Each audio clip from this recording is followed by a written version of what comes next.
इन पे हरदम ही संयम के कोड़े लगे। अपने तन को सुमार्ग लगाते चलो। कृष्ण गोविंद गोपाल गाते चलो। कृष्ण गोविंद गोपाल गाते चलो। याद आएगी उनको कभी ना कभी। याद आएगी उनको कभी ना कभी। कृष्ण दर्शन तो देंगे कभी ना कभी।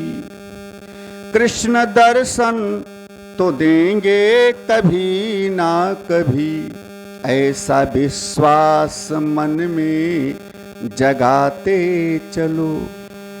ऐसा विश्वास मन में जगाते चलो। कृष्ण गोविंद गोपाल गाते चलो। कृष्ण गोविंद गोपाल गाते चलो। इंद्रिय रूपी घोड़ों को केवल संयम रूपी कोड़े से ही कंट्रोल किया जा सकता है। अच्छा, संयम रूपी कोड़ा किसे कहते हैं? आए इसको समझें। संयम माने होता है कि इंद्रियां जो भी फरमाइश कर रही हैं, इनकी फरमाइश को पूरा करो। अच्छा, तो फरमाइश पूरी करने से तो इंद्रियां बहकती रहेंगी, कंट्रोल होंगी नहीं। क्यों? जितना ही विषय सुख का भोग करोगे, इंद्रियों की मांग भी उतनी ही बढ़ती जाएगी। और आदमी यही कहता है, बस एक बार और, बस केवल एक बार। और एक कई बार कहते कहते अनेक बार हो जाता है, अनेक बार अपराध हो जाता है, लेकिन एक बार फिर भी नहीं छूटता है, एक बार और। क्योंकि इंद्रियों की शांति कभी नहीं होती है। जितना ही इनको विषय सुख का सेवन दो, उतना ही ये बहकती रहती हैं। तो महाराज, जो इंद्रियों की मांग हो उसको अगर दिया जाए तो ये कंट्रोल कैसे होंगी? कपिल कहते हैं, मां,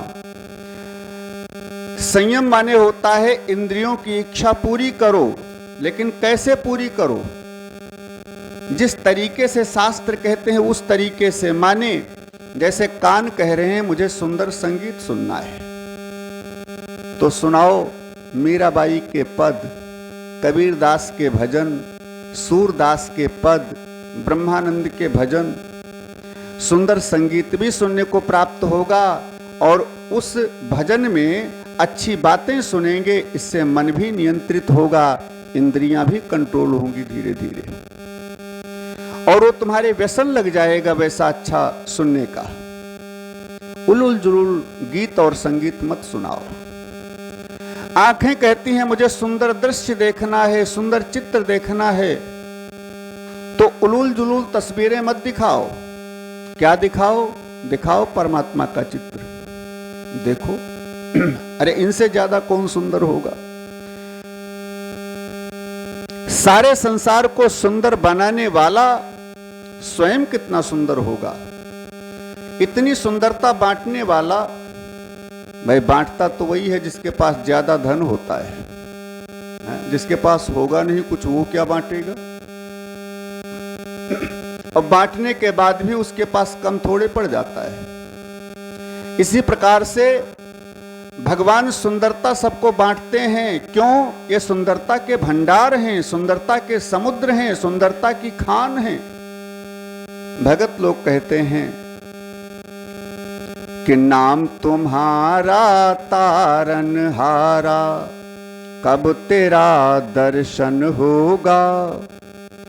जिसकी रचना इतनी सुंदर, वो कितना सुंदर होगा, वो कितना सुंदर होगा। जिसने इतना सुंदर संसार बनाया है, जिसको देख करके हम भ्रमित हो जाते हैं, जिसको देख करके हम आकर्षित हो जाते हैं, वो बनाने वाला कितना सुंदर होगा, कारीगर कितना सुंदर होगा। इसलिए भगवान का चित्र दिखाओ। परमात्मा का चित्र देखने से इंद्रियों पर कुछ अंकुश लगेगा। जब बार बार दिखाओगे अंकुशित होंगे।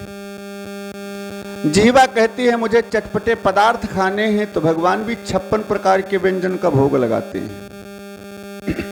बनाओ 56 प्रकार के व्यंजन, सब प्रकार के पकवान, और फिर लगाओ ठाकुर जी का भोग। भगवान का भोग लगा करके प्रसाद बना करके प्रसाद के रूप में जिह्वा को दो। यहां कहने का मतलब यह है, सूत्र यह है कि जो भी वस्तु इंद्रियों को दो, परमात्मा से संबंधित दो। और जब परमात्मा से संबंधित वस्तु का इंद्रियां सेवन करेंगी तो इनका संयम होगा। ये धीरे धीरे कंट्रोल होंगी, एकदम से नहीं, धीरे धीरे धीरे धीरे इनका व्यसन बदलेगा, इनके विचार बदलेंगे इंद्रियों के, और धीरे धीरे कंट्रोल होंगी। इसलिए इंद्रियों को कंट्रोल करना है संयम रूपी कोड़े से। ऐसे देवहूति ने कपिल भगवान से बहुत प्रश्न किए हैं।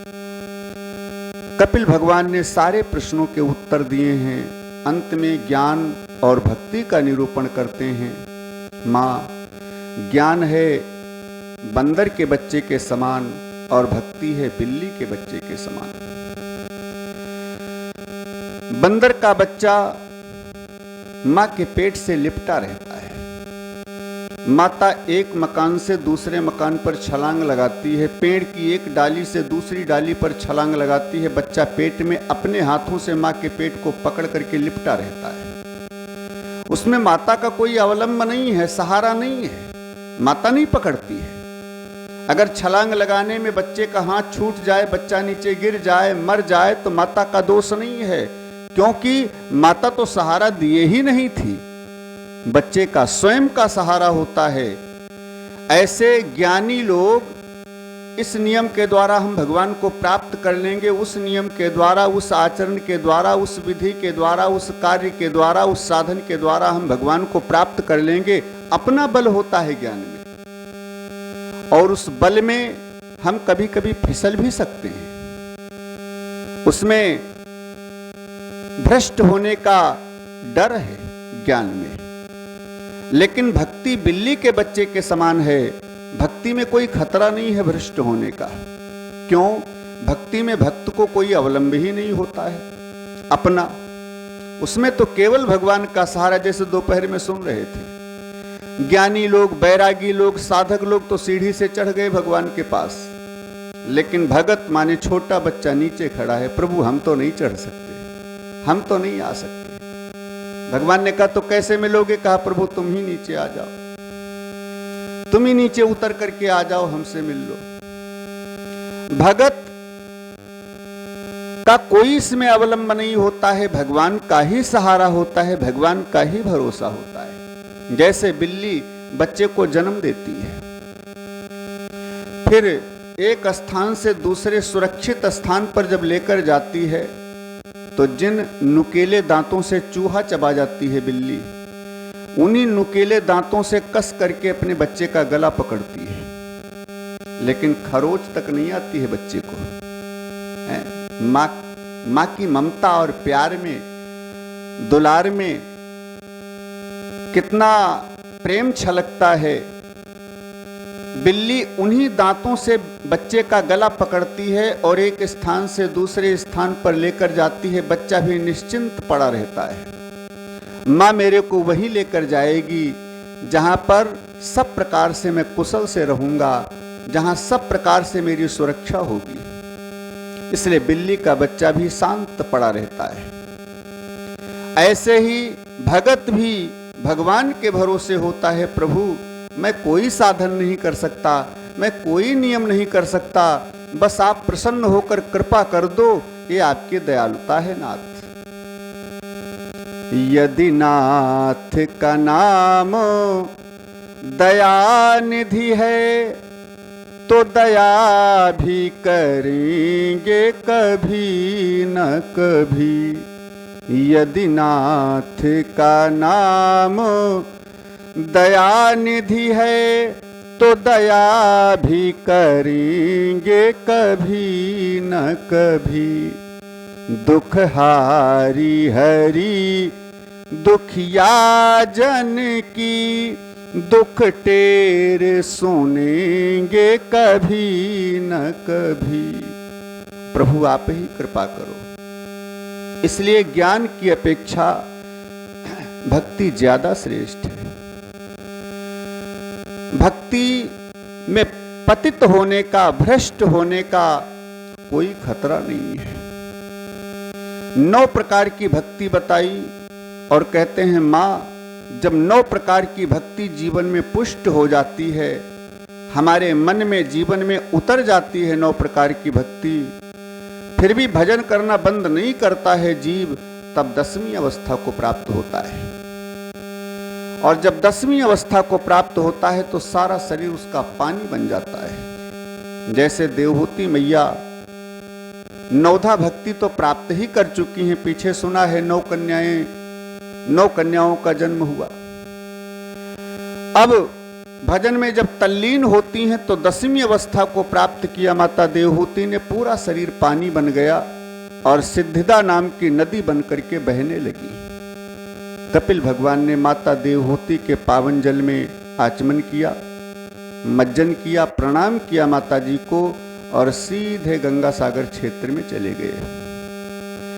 गंगा सागर क्षेत्र में कपिल भगवान आश्रम बना करके रहने लगे, जहां आज भी कपिल भगवान का आश्रम बना हुआ है। जहां सगर के 60,000 पूर्वज भस्म हुए थे, पुत्र, सगर के 60,000 पुत्र।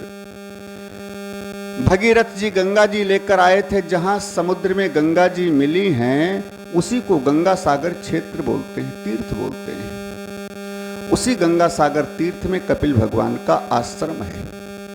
एक बार जोर से जयकारा लगाएं, बोलिए कपिल भगवान की। कपिल भगवान ने विवाह वगैरह किया नहीं, इसलिए संतान नहीं हुई, आगे वंश नहीं चला। इनका वंश यहीं से क्लोज हो गया। स्वयंभू मनु की दूसरी पुत्री जिनका नाम है आकुति, आकुति का विवाह रुचि प्रजापति से हुआ। जिनका विवाह रुचि प्रजापति से यज्ञ भगवान का जन्म हुआ, यज्ञ पुरुष का जन्म हुआ। जिन यज्ञ भगवान का दक्षिणा देवी से विवाह हुआ। कोई भी यज्ञ का कार्य किया जाए, दक्षिणा छोटी हो या बड़ी हो, थोड़ी हो या ज्यादा हो, लेकिन बिना दक्षिणा दिए यज्ञ का कार्य पूर्ण नहीं होता है।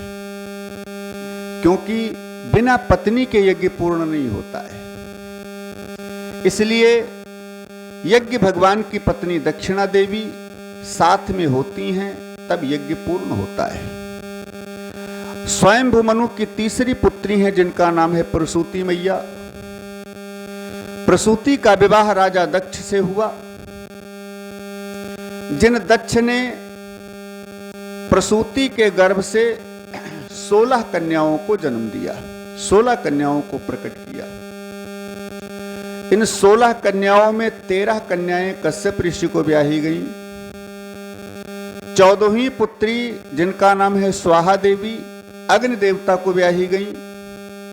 इसीलिए हवन वगैरह अग्नि में आहुति डालने में, चाहे मंत्र कोई भी बोलें आप, मंत्र कोई भी बोलें, लेकिन प्रत्येक मंत्र के बाद में स्वाहा बोला जाता है। क्यों?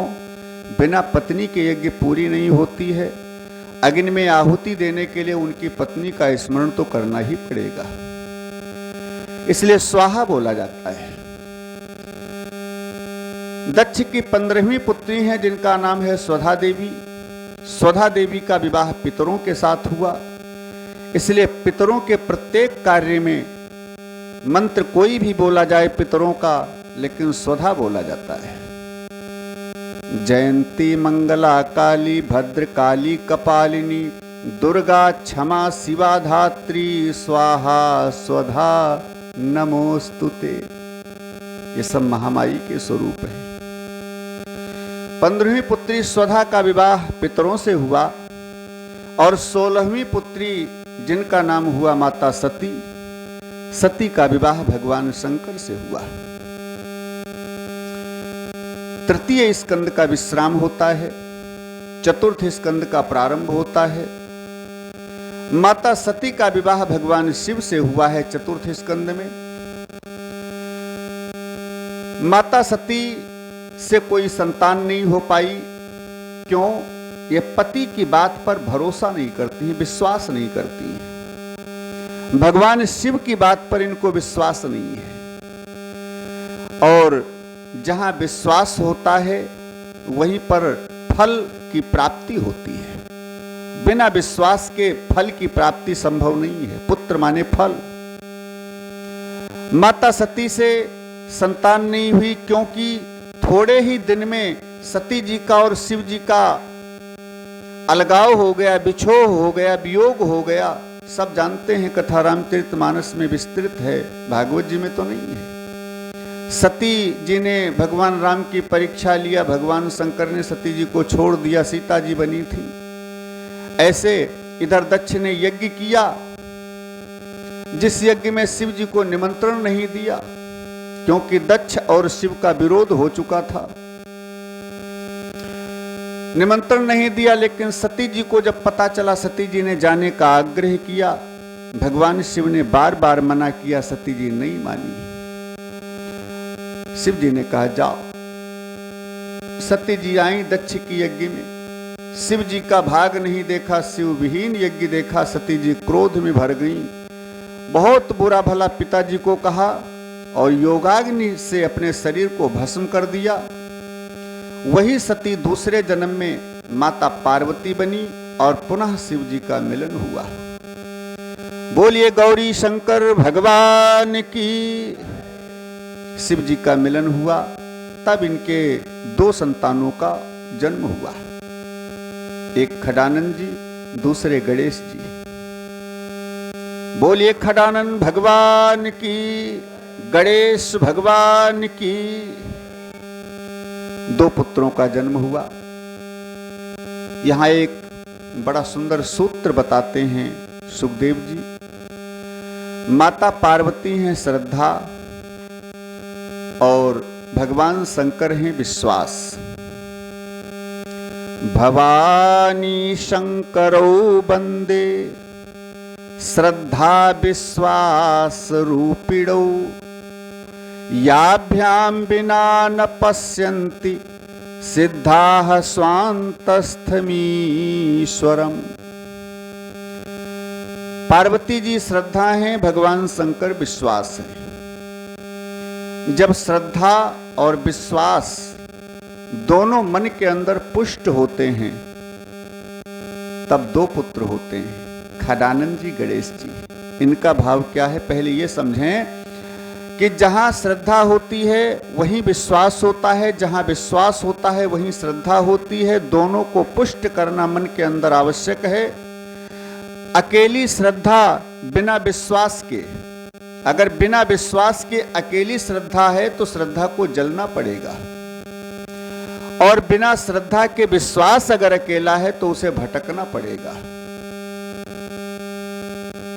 दोनों अकेले अकेले हैं तो मंजिल प्राप्त होना संभव नहीं है। जैसे जब माता सती जी अकेली रह गई, भगवान शिव ने छोड़ दिया, माने श्रद्धा, तो सती जी को दक्ष की यज्ञ में जलना पड़ा। बिना विश्वास के अकेली श्रद्धा जल जाती है, नष्ट हो जाती है, और बिना श्रद्धा के विश्वास भटकता है। जैसे माता सती जब जली तो मार्कंडेय पुराण इत्यादि में कथा है, भगवान शंकर सती के मोह में, प्रेम में इतना विवश हो गए कि सती जी के अधजले शव को कंधे पर लाद करके 3 लोकों में भ्रमण किया। भगवान नारायण ने सती जी के शरीर को चक्र से काट करके जगह जगह पर गिरा दिया शिव को मुक्त करने के लिए। 51 जगह पर सती जी के शरीर गिरे, इससे 51 शक्तिपीठें उत्पन्न हुई। लेकिन शिव जी का भटकाव नहीं खत्म हुआ। तब काशी नगरी का निर्माण किया अपने त्रिशूल के ऊपर, और उसी काशी में विश्वनाथ के रूप में समाधिस्थ होकर के विराजित हो गए। बोलिए काशी विश्वनाथ भगवान की, तो बिना श्रद्धा के विश्वास को भटकना पड़ता है। इसलिए दोनों को मन के अंदर पुष्ट करना है, यही जीवन की सार्थकता है, श्रद्धा और विश्वास। और जहां श्रद्धा और विश्वास दोनों पूर्ण रूप से पुष्ट होते हैं, हरिओम।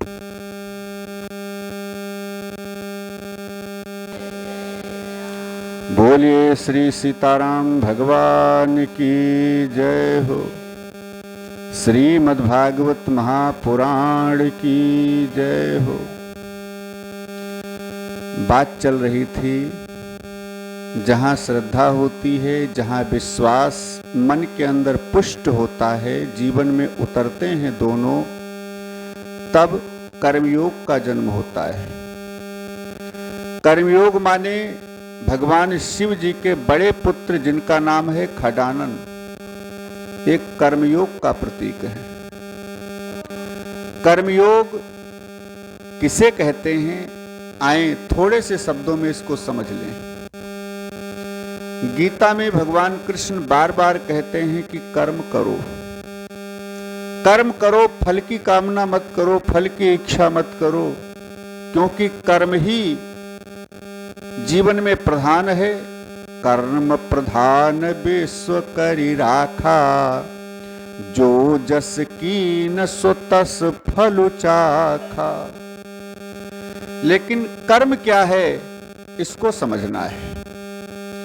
हम खेती बाड़ी करते हैं, व्यापार करते हैं, सरकारी नौकरी करते हैं या कोई और व्यवसाय करते हैं, ये हमारा कर्म नहीं है, ये तो मजबूरी है। पेट पालन कैसे चलेगा अगर ये हम नहीं करेंगे। हमारा वास्तविक कर्म क्या है, हमारा वास्तविक कर्म है परमात्मा की प्राप्ति, वो साधन करना। जिसे हम वास्तविक कर्म को भूले रहते हैं, पेट पालन वाले कर्म को ही ध्यान में रखते हुए उसी को कर्म मान करके करते रहते हैं। ये तो करना चाहिए, जरूरी है, नहीं करोगे तो पेट पालन कैसे होगा, ये भी जरूरी है। लेकिन जो वास्तविक कर्म है, जिसको करने के लिए मानव शरीर मिला है, वो केवल एक ही कर्म है, परमात्मा की प्राप्ति कैसे हो, किस कर्म से परमात्मा की प्राप्ति हो, उसको करने का प्रयास करना है, थोड़ा थोड़ा समय निकाल करके। जिसके बारे में कई सूत्र पीछे सुन चुके हैं, आगे भी सुनते रहेंगे कि उसकी प्राप्ति कैसे हो। यह हमारा वास्तविक कर्म है जिसको करना चाहिए, इसे कर्मयोग बोलते हैं। जब श्रद्धा विश्वास दोनों हमारे जीवन में उतरते हैं, मन में उतरते हैं, पुष्ट होते हैं, तब कर्मयोग आता है। वो प्रक्रिया हमें ज्ञात होती है, उस पर चलने का मार्गदर्शन होता है मेरा, और उस कर्म योग के अनुसार हम कार्य करते हैं परमात्मा की प्राप्ति के। और जब कर्मयोग हमारे जीवन में उतर जाता है, तब भगवान शिव के दूसरे पुत्र माने गणेश जी का जन्म होता है। गणेश जी का मतलब होता है विद्या वारिधि बुद्धि विधाता। ये बुद्धि के भंडार हैं, ज्ञान के भंडार हैं, ज्ञान का प्रतीक हैं, विवेक का प्रतीक हैं। जब कर्मयोग हमारे जीवन में उतरता है तो हमारे अंदर विवेक आता है, और जब विवेक आता है तब हमें जो प्राप्त करने के लिए आए हैं मानव शरीर पाकर, वो प्राप्त होता है। हमारा लक्ष्य हमें मिलता है, हमारी मंजिल हमें मिलती है। इसलिए भागवत जी में बड़ा सुंदर क्रम बनाया है श्री व्यास जी ने। सबसे पहले चतुर्थ स्कंद में भगवान शिव की कथा है, और फिर नवम स्कंद में राम जी की कथा, फिर दसम स्कंद में भगवान कृष्ण की कथा। पहले भगवान शिव की कथा इसलिए है कि शिव जी हैं कामारी, विकारों को नष्ट करने वाले हैं। तो शिव जी की कृपा प्राप्त जब हो जाए, हमारे विकार नष्ट हो जाएं, तब हमारा मन शरीर शुद्ध होता है, और तब राम जी की मर्यादा जीवन में उतरती है। जब राम जी की मर्यादा जीवन में उतरती है, नवम स्कंद में राम जी की कथा सुन करके, तब भगवान कृष्ण की कथा समझ में आती है, क्योंकि राम जी बड़े सरल हैं और कन्हैया जी बड़े टेढ़े हैं। इनका सब कुछ टेढ़ा है, शरीर भी टेढ़ा, जहां देखो खड़े दिखाई पड़ते हैं जलेबी की तरह से टेढ़े मेढ़े होते हैं। घुटना एक तरफ को झुका तो कमर एक तरफ को झुकी तो गर्दन एक तरफ को झुकी तो सिर एक तरफ को झुका, कभी सीधे खड़े नहीं होते हैं। ऐसे चाल भी टेढ़ी, ऐसे बात भी इनकी टेढ़ी, कोई सीधी बात इनकी नहीं निकलती है। नटवर कहे गए हैं। जैसे नट लोग ऐसे भगवान कृष्ण। तो कन्हैया की चाल भी टेढ़ी, शरीर भी टेढ़ा और बात भी टेढ़ी, लीला भी इनकी टेढ़ी है, ऊट पटांग सब। कहीं कालिया नाग का मर्दन कर रहे हैं तो कहीं गोवर्धन पहाड़ उठा रहे हैं, कहीं चोरी कर रहे हैं तो कहीं 16,000 गोपियों के साथ नाच रहे हैं, कहीं राक्षसों को मार रहे हैं तो कहीं 16,108 विवाह रचा रहे हैं। ऐसे इनकी लीला कभी कभी तो हमें ब्रह्म का सूचक दिखती है, परमात्मा का द्योतक दिखती है इनकी लीला, और कभी कभी भ्रमित हो जाते हैं, ये ऐसे तो छिछोरों के काम हैं जो कृष्ण कर रहे हैं। कभी कभी हम भ्रमित हो जाते हैं। तो भगवान कृष्ण की लीला भी बड़ी टेढ़ी मेढ़ी है। इनकी लीला को समझना बड़ा कठिन है, तभी समझ में आती है जब राम जी की मर्यादा जीवन में उतरती है। और राम जी की मर्यादा उतारने के लिए जीवन में सबसे पहले इन चारों चीजों की आवश्यकता है: श्रद्धा, विश्वास, कर्मयोग और विवेक। जब शिव जी की लीला के सूत्र से चारों चीजें हमारे अंदर पुष्ट होती हैं, तब आगे की कथा, आगे की लीला समझ में आती है, राम जी की मर्यादा जीवन में उतरती है। इसलिए बड़ा सुंदर क्रम बनाया है श्री व्यास जी ने। तो माता प्रसूति, देवहूति और आकुति के वंश का वर्णन किया श्री सुखदेव जी ने। मैत्रेय जी कहते हैं विदुर स्वयंभू मनु के 2 पुत्र भी हैं। कौन कौन?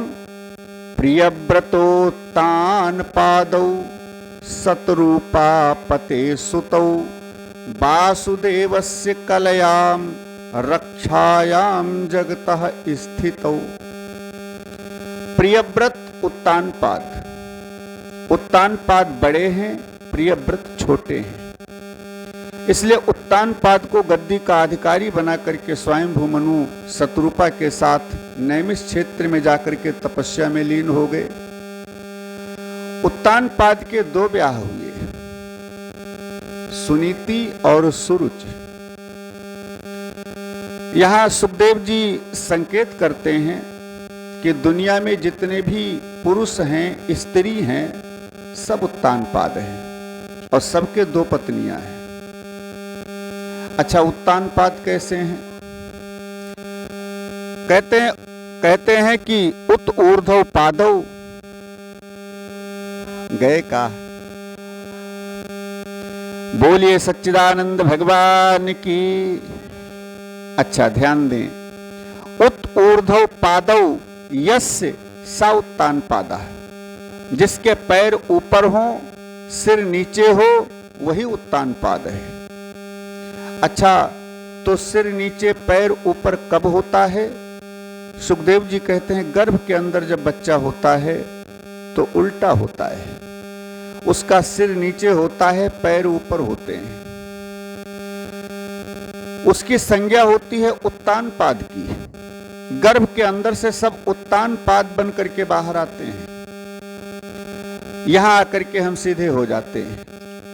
और सबके 2 पत्नियां हैं, सुनीति और सुरुचि। सुनीति माने होता है जिसकी सुंदर नीति हो, और सुरुचि माने जिसकी रुचि सुंदर हो। रुचि माने इच्छा, पसंद। आजकल प्रायः नीति को लोग कम पसंद करते हैं, रुचि को ज्यादा। हमारी तो भाई ये रुचि है, हम अपनी रुचि के अनुसार कार्य करते हैं, ऐसी हमारी रुचि है।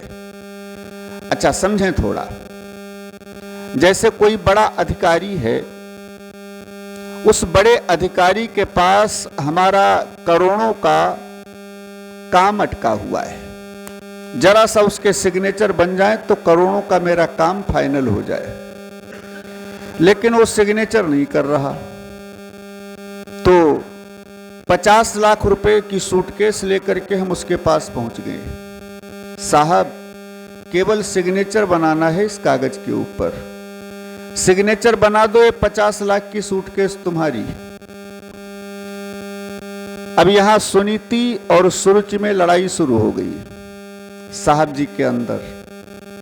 साहब जी की सुनीति कहने लगी, सबसे पहले देखो, पैसे यहीं रह जाएंगे, केवल कर्म का फल साथ में जाएगा। ये जो काम तुमसे करवाने के लिए आए हैं ये गलत है, इससे न जाने कितने लोगों का नुकसान होगा। इनका तो करोड़ों का फायदा होगा लेकिन न जाने कितने लोगों का नुकसान होगा, इसलिए ऐसा करना उचित नहीं है, मत करो। पैसे यहीं रह जाएंगे, कर्म का फल साथ में जाएगा। जीवन में न जाने कितने ईमानदारी से कमाने के अवसर आएंगे, आगे देखा जाएगा। और जैसे सुनीति ने ऐसा कहना शुरू किया सो सुरुचि तुरंत हावी हो गई। सुरुचि ने कहा, देखो, जिंदगी भर नौकरी करके इतने पैसे हम नहीं कमा सकते, और 1 मिनट के अंदर 50 लाख मिल रहे हैं, क्या फर्क पड़ता है, ले लो, अपना थोड़े कुछ जाता है, ले लो, थोड़ा सिग्नेचर ही तो बनाना है। और प्रायः सुरुचि ऐसा हावी होती है कि सुनीति दब जाती है। सुनीति कहती है नीति के विरुद्ध है, ऐसा मत करो, लेकिन सुरुचि कहती है हमारी तो पसंद है, सारी इच्छाएं पूरी हो जाएंगी इतने से, इसलिए प्रायः हम उसको ले लेते हैं और गलत करने के लिए एग्री हो जाते हैं, तैयार हो जाते हैं। हरिओम।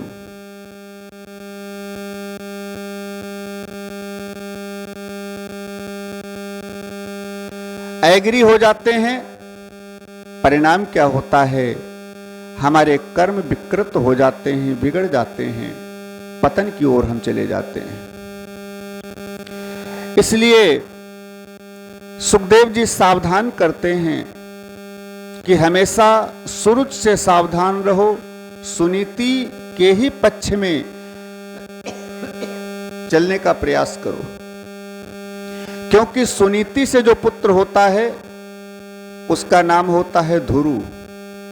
जो सुनीति पर चलते हैं, सुंदर नीति पर चलते हैं, उन्हें ब्रह्म की प्राप्ति होती है, उनको ब्रह्म की प्राप्ति होती है।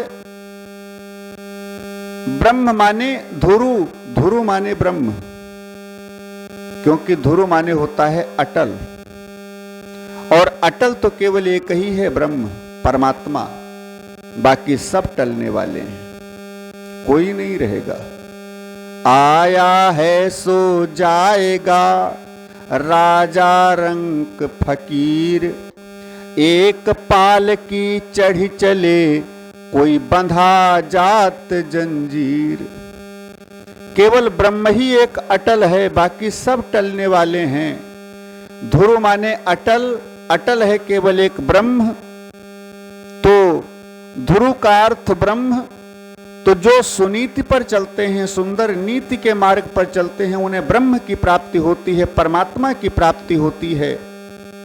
और जो सुरुचि के मार्ग पर चलते हैं, जो सुरुचि का अनुमोदन करते हैं, पुत्र सुरुचि के भी हुआ है, उसका नाम है उत्तम। नाम तो उत्तम है लेकिन बड़ा उद्दंड है। इसलिए जो सुरुचि के मार्ग पर चलते हैं, सुरुचि का अनुसरण करते हैं, उनमें उद्दंडता आती है। तो सुखदेव जी सावधान करते हैं, हमेशा जीवन में सुनीति का ही मार्गदर्शन करो, सुनीति के ही मार्ग पर चलने का प्रयास करो, सुंदर नीति को अपनाओ। कथा कहती है, सुनीति के पुत्र ध्रुव पिताजी के पास आए एक बार मिलने के लिए। पिताजी ने देखा, प्रभावित हो गए, कथा सब जानते हैं इसलिए थोड़ा शार्ट में देखा, पुत्र से प्रभावित हो गए, उठाकर गोद में ले लिया। सुरुचि अंदर से देख रही थी। ध्रुव जी को गोद में लेने का मतलब हुआ ब्रह्म ध्यान या ब्रह्म के प्रति आकर्षित होना या ब्रह्म के साथ खेलने का विचार करना, भाव बनाना। और जब ऐसा जीव धारण करता है मन में तो सूरज सोचती है अगर ये ब्रह्माकार हो गया, अगर ये ब्रह्म के ध्यान में डूब गया तो मेरा कौन ध्यान रखेगा, मेरे को तो किनारे कर देगा। इसलिए सूरज गड़बड़ करती है। ध्रुव को जैसे गोदी में लिया उत्तानपाद ने, सूरज अंदर से आई, राजा को भी डांट लगाई और ध्रुव जी को उतार करके नीचे खड़ा कर दिया, झटकार दिया और बड़ी जोर से डांटा, तो इस गोदी में बैठने के काबिल नहीं है, चला जाए यहां से। ध्रुव जी ने सुनीति से कहा, सूरज से कहा, मां इस गोदी में हम क्यों नहीं बैठ सकते? सूरज ने कहा, क्योंकि तू मेरा पुत्र नहीं है इसलिए। मां तो इस गोदी में बैठने के लिए मेरे को क्या करना पड़ेगा?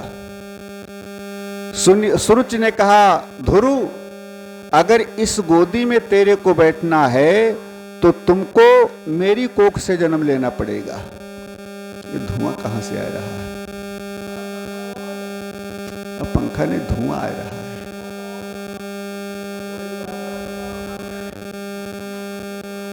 धुआं जब अंदर जाते तो बोले में परेशानी होती है।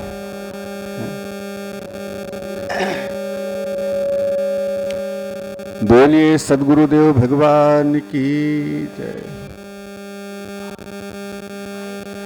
बोलिए सच्चिदानंद भगवान की। चलो कोई बात नहीं है, ठीक है, सुनते रहो। अच्छा ध्यान दें,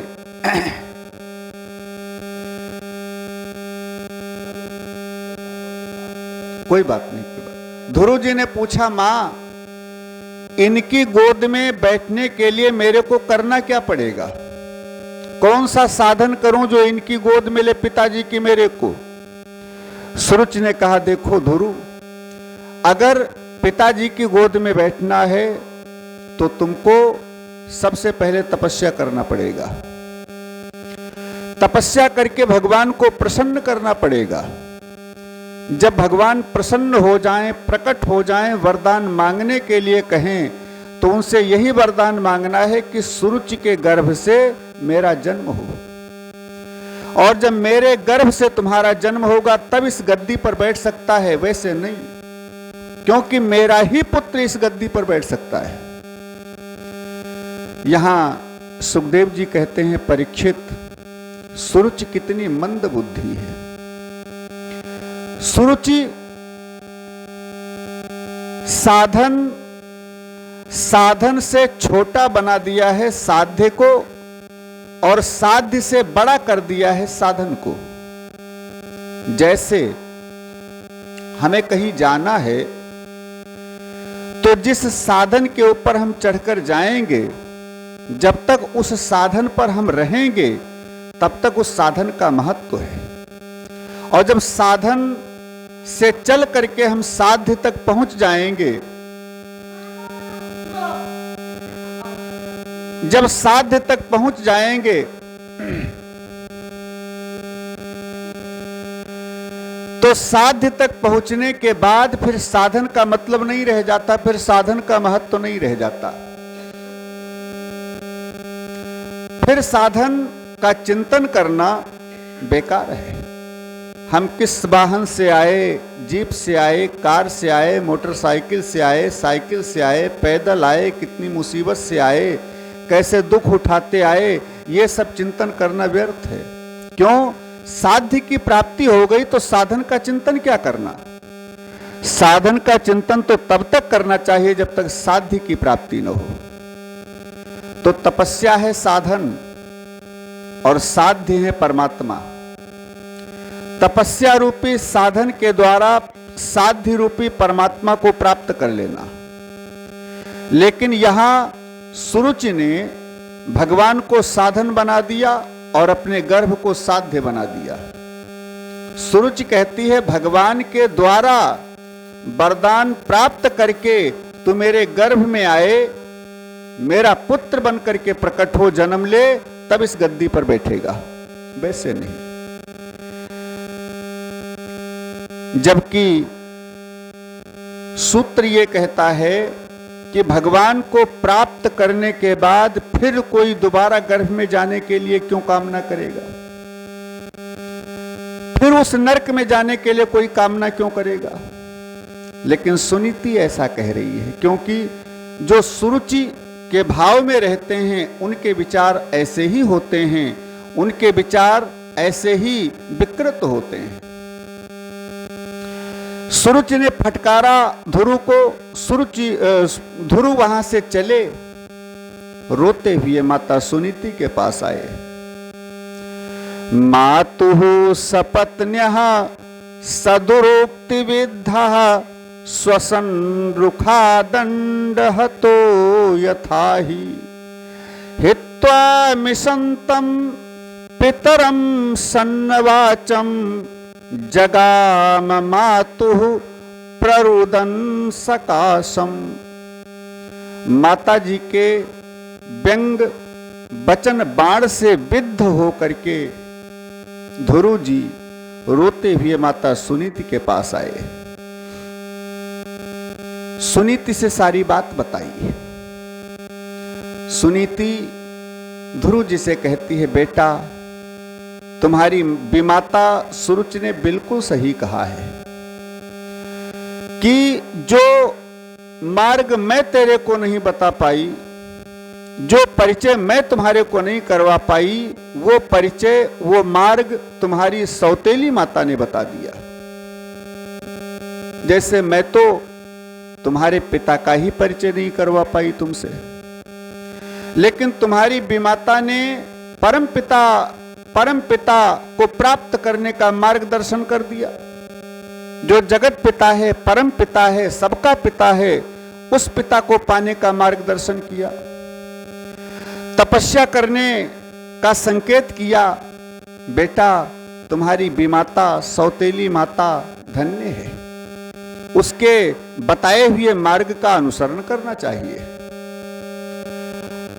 फिर बड़ी सुंदर शिक्षा सुनीति ध्रुव जी को देती है। ध्रुव जी माता जी से तपस्या के बारे में जान करके परमात्मा को प्राप्त कैसे किया जाए, करना है, ये जानकारी ले करके माता को प्रणाम करके ध्रुव जी वन की ओर चलते हैं। अब तो परमात्मा को प्राप्त करना है। ध्रुव जी वन की ओर जा रहे हैं, वन में प्रवेश ही करने वाले हैं कि नारद जी आ गए। नारद जी ने सोचा ध्रुव जी की परीक्षा लेकर देखनी चाहिए, ये पक्का शिष्य है कि कच्चा है। मन के अंदर दृढ़ विश्वास है भगवान को पाने का, या ऊपर मन से जा रहा है, जरा परीक्षा लेकर के देखें। और नारद जी आ गए। अरे बेटा ध्रुव, आगे घनघोर जंगल है, कहां जा रहे हो? अनेक प्रकार के हिंसक जीव रहते हैं, शेर भेड़िया खा जाएंगे तुमको, इसलिए वापस जा। सुनो बेटा, घर में लड़ाई झगड़ा सबके होता है, लेकिन ऐसे प्राण खोने के लिए कोई नहीं आता जैसे तुम आए हो। ध्रुव जी ने कहा, महाराज प्राण खोने के लिए नहीं आया, मेरा तो उद्देश्य दूसरा है। नारद जी ने कहा, उद्देश्य तो पूरा नहीं होगा, लेकिन प्राण चले जाएंगे, क्योंकि आगे घनघोर जंगल है, न जाने कौन सा हिंसक जीव एक ही ग्रास बनाएगा तुमको। चलो हम राजा उत्तानपाद को भी समझा देंगे, सुरुच को भी समझा देंगे, तुम्हारा अधिकार तुम्हें मिल जाएगा, लेकिन वापस चलो। ध्रुव जी ने कहा, बाबा जो कदम इस मार्ग पर बढ़ चुका है वो अब पीछे नहीं जाने वाला, क्योंकि मैं वो राज्य नहीं चाहता जो आज मिले कल छूट जाए, मैं वो पद नहीं चाहता जो आज मिले कल छूट जाए, मैं उस पिता की भी कामना नहीं करता हूं जो आज पिता है और कल छूट जाए, कल बिछड़ जाए।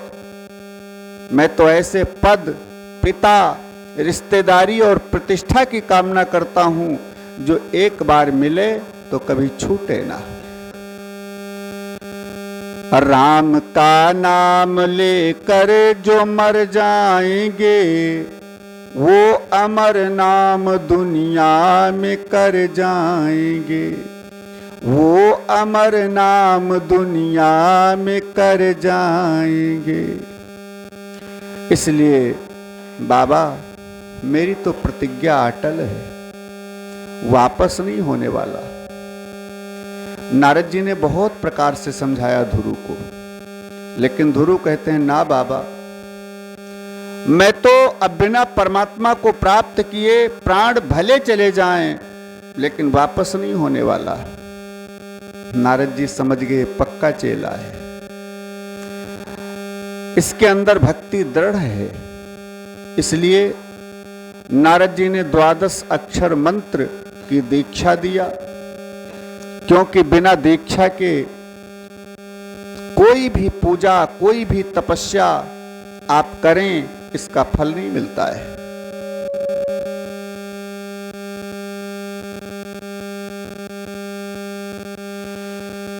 किसी भी पूजा का, किसी भी तप का फल तभी मिलता है जब आपने दीक्षा लिया हो। इसीलिए लोग जब कन्यादान करते हैं तो कन्यादान करने के पहले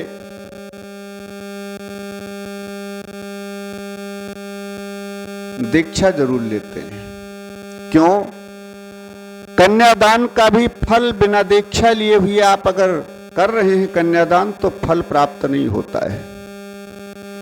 बिना दीक्षा लिए हुए धर्म का कोई भी कार्य सफल नहीं होता है, इसका पुण्य नहीं मिलता है। न पाप होगा न पुण्य होगा, निष्फल होगा फल।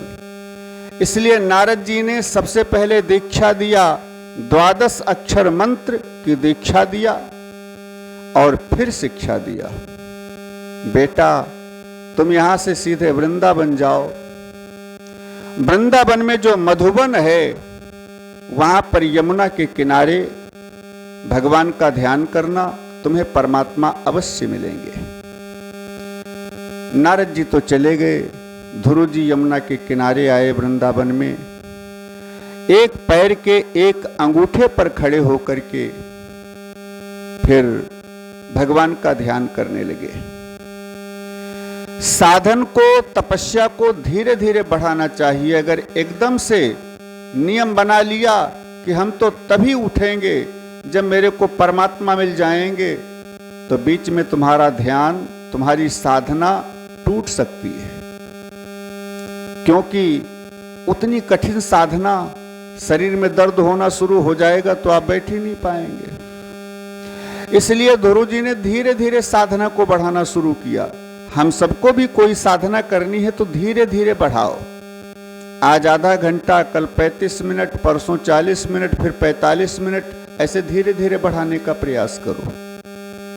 ध्रुव जी ने भी पहली बार समाधि लगाई तो 3 दिन के बाद समाधि तोड़ी, 3 दिन के बाद, और 3 दिन तक, तीसरे दिन जब समाधि से उठे तो एक बार थोड़ा फलाहार किया और फलाहार करके रात्रि भर विश्राम किया, सवेरे फिर से ध्यान शुरू। अब की बार ध्यान लगाया तो 5 दिन के बाद फिर ध्यान टूटा, थोड़ा फलाहार किया एक बार, फिर रात्रि भर विश्राम किया, सवेरे स्नान करके फिर समाधिस्थ हुए तो 9 दिन के बाद। ऐसे धीरे धीरे साधन को बढ़ाने लगे। साधन को बढ़ाते बढ़ाते धीरे धीरे 5 महीने तक ध्रुव जी ने भगवान का ध्यान किया। और जब 6ठा महीना लगा, आज ध्रुव जी ने समाधि लगाई तो मन के अंदर निश्चय कर लिया कि अब यह ध्यान तभी टूटेगा, अब यह समाधि तभी टूटेगी जब भगवान के दर्शन होंगे, जब परमात्मा सामने आ जाएंगे। और निश्चय करके ध्रुव जी ने समाधि लगाई। जब 6 महीना पूर्ण होने वाले हैं, ध्रुव जी ने सांस ऊपर को खींची, तीनों लोकों की सांस ध्रुव जी के अंदर खिंचाई। सारे देवता छटपटाने लगे, सबकी सांस लेना बंद। 49 हवाएं ध्रुव जी की सांस के साथ में खिंचाई।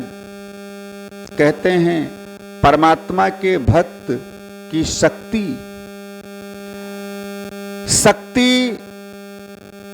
का तेज, शक्ति का बल, ये तीनों लोगों को परेशान कर सकता है। 49 हवाओं में जो सांस लेते हैं हम आप, ये सांस भी उसी में गिनती होती है, ये भी 49 हवाओं में है। जब 49 हवाएं ध्रुव जी की सांस के साथ अंदर खिंचाई तो सभी प्राणियों का सांस लेना भी बंद हो गया। देवता छटपटाने लगे। सारे देवता भगवान नारायण के पास आए, प्रभु किस दैत्य की माया है, आज हम सब लोगों की सांस अवरुद्ध हो गई। नाथ अगर ऐसे रहा तो हम लोगों के प्राण चले जाएंगे, कुछ साधन करो। भगवान मुस्कुराए, देवताओं की ओर देखा, कहने लगे देवताओं, ये किसी दैत्य की माया नहीं है, ये मेरे भगत का कमाल है, ये मेरे भगत की महिमा है। मेरा भक्त ध्रुव तपस्या कर रहा है, मैं शीघ्र जाकर के उसको दर्शन देता हूं और तुम सब लोगों के कष्ट को दूर करता हूं। और देवताओं को आश्वासन देकर के भगवान आए, ध्रुव जी के सामने प्रकट हो गए। ध्रुव जी नेत्र बंद करके, जैसी नारद जी ने भगवान की छवि बताई थी, उसी छवि का आकार बना करके अपने हृदय रूपी मंदिर में ध्रुव जी उस छवि को विराजित करके, उस आकार को विराजित करके अंदर ही दर्शन कर रहे हैं। इसलिए अंदर ही अंदर मगन हो रहे हैं दर्शन करके। बाहर भगवान खड़े हैं, भगत जी, अरे बेटा ध्रुव नेत्र खोलो, मैं आ गया। लेकिन जब अंदर दर्शन हो रहे हैं तो बाहर कौन देखे, इसलिए ध्रुव जी नेत्र नहीं खोल रहे हैं।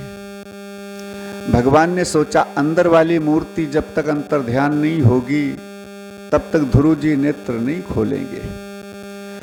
इसलिए भगवान ने धीरे से चुटकी बजाई, अंदर वाली मूर्ति अंतर ध्यान हुई और उसी के साथ में ध्रुव जी के नेत्र खुल गए। बाहर देखा तो भगवान नारायण खड़े हैं, बड़ा सुंदर वेश है, कौस्तुभ मणि वक्ष के ऊपर विराजित है, हृदय के ऊपर बनमाला जिनके गले में पड़ी हुई है, चारों भुजाओं में शंख चक्र गदा पद्म धारण किए हैं, श्याम दिव्य अंग कांति है, पीतांबर धारण किए हैं, सिर में स्वर्ण मणि से जड़ा हुआ मुकुट लगा हुआ है।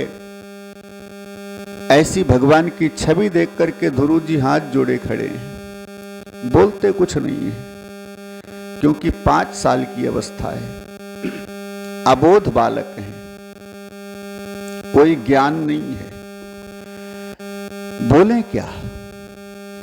किसी प्रतिष्ठित या बड़े सम्मानित व्यक्ति के सामने अगर कोई गंवार अनपढ़ जाए तो बोलने की हिम्मत नहीं पड़ेगी, इनके सामने हम क्या बोलें। त्रैलोक के नायक परमात्मा सामने खड़े हैं, इसलिए ध्रुव जी कुछ बोल नहीं पा रहे हैं, चुपचाप खड़े हैं शांत। भगवान ने विचार किया, मेरा भगत अज्ञानी है, इसके अंदर बोलने का ज्ञान नहीं है, इसलिए भगत को दिव्य दृष्टि, दिव्य ज्ञान देना चाहिए। क्या किया? पस्पर्श बालम कृपया कपोले। भगवान ने अपने शंख को ध्रुव जी के कपोल गाल के ऊपर छुआया। इससे क्या हुआ? ध्रुव जी के अंदर दिव्य ज्ञान प्रकट हो गया। अब तो ध्रुव जी बड़ी सुंदर स्तुति करने लगे भगवान की। कहते हैं कि 24 श्लोकों में ध्रुव जी ने भगवान की बड़ी सुंदर स्तुति किया है।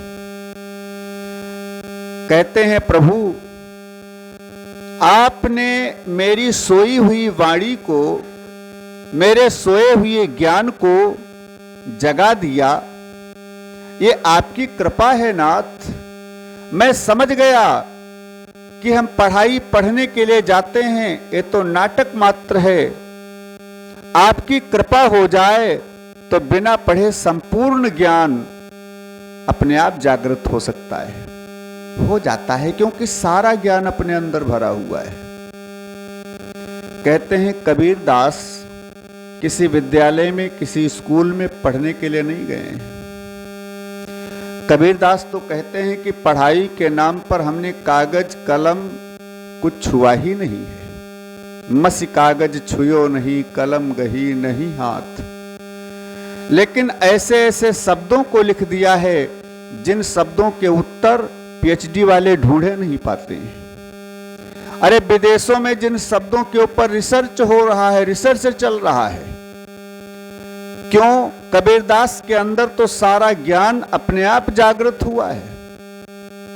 और कबीरदास कहते भी हैं कि इस शरीर रूपी मकान के अंदर सब कुछ भरा हुआ है, सब कुछ भरा हुआ है, ऐसा कुछ नहीं है। सारे संसार के अंदर कोई ऐसी वस्तु नहीं है जो इस संसार में न हो, शरीर रूपी संसार के अंदर। बस केवल जागृत करना है, और ये भगवान की कृपा से ही जागृत होता है। आज ध्रुव जी के ऊपर कृपा किया, सोई हुई वाणी जागृत हो गई, सोया हुआ ज्ञान जागृत हो गया।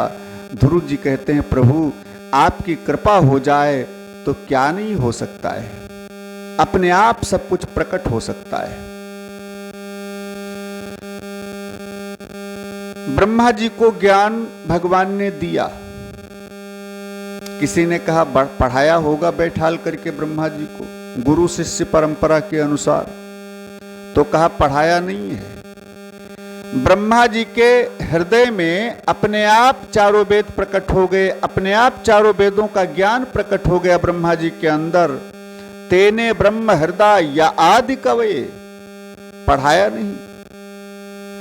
इसी प्रकार से ध्रुव जी के अंदर भी दिव्य ज्ञान अपने आप जागृत हो गया, भगवान ने पढ़ाया नहीं है। बड़ी सुंदर स्तुति करते हैं। भगवान ने कहा बेटा ध्रुव तो मांग ले मेरे से, क्या चाहिए? ध्रुव जी ने कहा प्रभु मांगना तो चाहता था, मांगने के लिए ही आया था।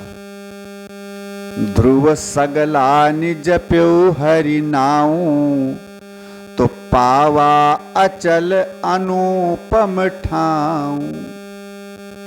ग्लानि से भर करके ध्रुव जी ने भगवान का ध्यान किया तो अचल पद की प्राप्ति हुई है। ग्लानि से भर करके माने मांगने की इच्छा से आए थे कि भगवान से चल करके पद की मांग करूंगा, प्रतिष्ठा की मांग करूंगा, अधिकार की मांग करूंगा। लेकिन यहां आकर के ध्रुव जी कहते हैं प्रभु जब से आपको देखा तब से मांगने की इच्छा ही समाप्त हो गई, अब कुछ नहीं मांगना है। भगवान ने कहा नहीं मांगना तो पड़ेगा ध्रुव। ध्रुव जी ने कहा प्रभु ना, मेरे को कुछ नहीं चाहिए। भगवान ने कहा ठीक है नहीं चाहिए तो जाओ, अयोध्या का राज्य तुम 36,000 वर्षों तक करोगे, ये मेरा वरदान है। 36,000 वर्षों तक अयोध्या की गद्दी पर अभिषिक्त होकर के राज्य करो। 36,000 वर्ष के बाद संसार छोड़ करके तुम सशरीर सदेह मेरे धाम को आओगे। वैकुंठ का एक टुकड़ा मैं तुम्हारे लिए सुरक्षित रखूंगा। जब तुम आओगे वो वैकुंठ का टुकड़ा मैं तुमको दे दूंगा, जो तुम्हारे ही नाम से वो विख्यात होगा, उसका नाम पड़ेगा ध्रुवलोक, जहां पर हमेशा हमेशा के लिए तुम प्रतिष्ठित हो जाओगे, वैकुंठ अधिपति बन करके, वैकुंठ के राजा बन करके। और जब तक सूरज चंद्रमा पृथ्वी रहेगी तब तक तुम्हारा राज्य रहेगा, अटल राज्य रहेगा।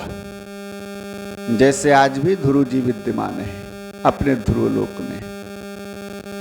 लोग क्या कहते हैं ध्रुव तारा है, ध्रुव तारा के दर्शन हुए। शादी ब्याह में भी पंडित जी जब शादी करवाते हैं साक्षी सतपदी पढ़ते हैं, जानते होंगे जिनके विवाह हो गए होंगे। साक्षी सतपदी पढ़ते हैं तो पंडित जी अंत में कहते हैं गवाही कौन बनेगा। अरे पंडित न हुआ तो अब टका सीधा लेकर अपने घर चले जाएंगे। लड़ाई झगड़ा हो गया पत्नी पति के बीच तो फैसला करने थोड़े आएंगे। कहा सूर्य चंद्रमा, कहा सूर्य भगवान दिन के मालिक हैं, चंद्रमा रात के मालिक हैं। और कहीं अमावस्या की रात में लड़ाई फंस गई तो अमावस्या की रात में न सूर्य न चंद्रमा, कौन फैसला करेगा? तब कहा फिर क्या हो? कहा ध्रुव जी को बनाओ साक्षी के लिए, क्योंकि ये हमेशा एक ही जगह पर स्थित हैं अटल होकर के। ये नित्य दर्शन देते हैं, ये कभी नहीं गायब होते, अंतर्ध्यान होते। दिन में धूप की वजह से छिप जाते हैं, थोड़ा दिखाई नहीं पड़ते हैं, लेकिन रहते हैं। हमेशा इनकी प्रतिष्ठा रहती है, एक ही जगह पर अटल हैं, ये चलते फिरते नहीं हैं। इसलिए इन्हीं को बनाओ साक्षी। जितने टाइम मामला फंसेगा ये गवाही देंगे। अरे इनकी गवाही इन्हीं की गवाही पर तो सब डिपेंड है। हाँ, वो यहां फैसला करने नहीं आते हैं, लेकिन वहां पर फैसला करते हैं। क्योंकि जहां फैसला होने वाला है कचहरी में, उसी कचहरी में तो ये भी सरदार बने बैठे हैं ध्रुव जी बैकुंठ में। इसलिए इनकी साक्षी पक्की है। ये जरूर फैसला करते हैं वहां कि किसकी गलती है किसकी नहीं गलती है। इसलिए पति पत्नी दोनों को सचेत रहना चाहिए। यहां तो हम कर लेते हैं, लेकिन वहां फैसला सही होगा, गलत नहीं होगा। ऐसे ध्रुव जी साक्षी के रूप में होते हैं। आज भी अटल हैं ध्रुव तारे के रूप में ध्रुव लोक में। ध्रुव जी ने भगवान से कहा प्रभु मेरे को नहीं चाहिए पद, मेरे को वापस नहीं जाना है, मैं तो आपके साथ बैकुंठ चलूंगा। भगवान ने कहा ध्रुव तुमको बैकुंठ चलना ठीक नहीं है। अगर मैं अभी यहीं से साथ में तुमको बैकुंठ लेकर गया तो मेरे पूजा की, मेरे नाम की, मेरे तपस्या की बदनामी होगी।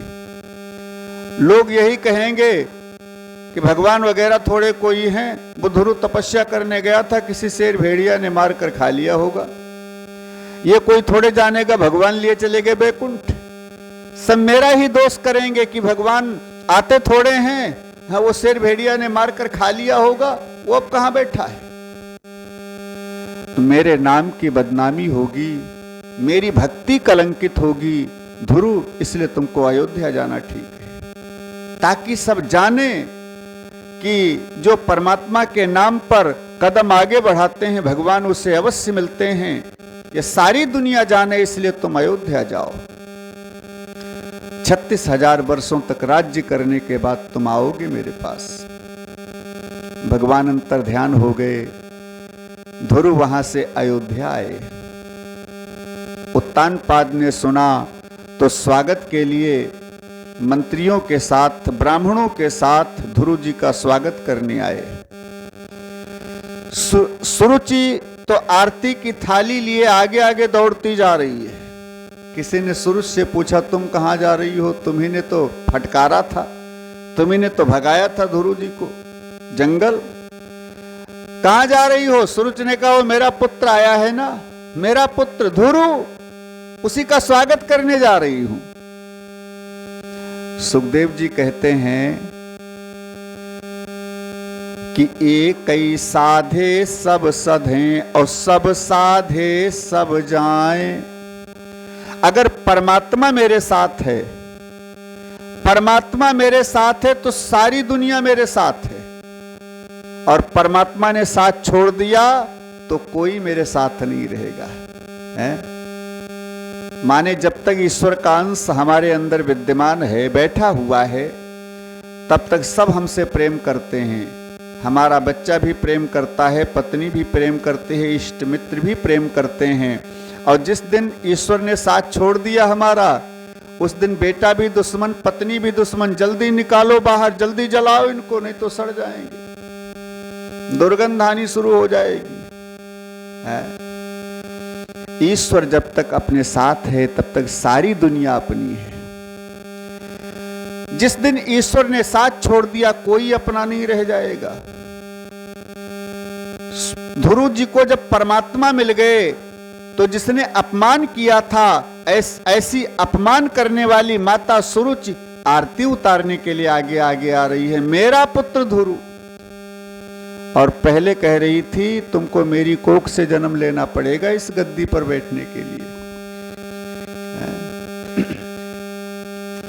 इसीलिए संत कहते हैं दुनिया में सबको प्रसन्न करने का प्रयास मत करो, क्योंकि सबको प्रसन्न करने का प्रयास किया तो सब प्रसन्न नहीं हो पाएंगे।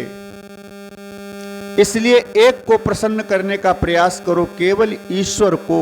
और अगर परमात्मा प्रसन्न हो गया तो सारी दुनिया तुम्हारी मुट्ठी में होगी, सब तुम्हारे होंगे।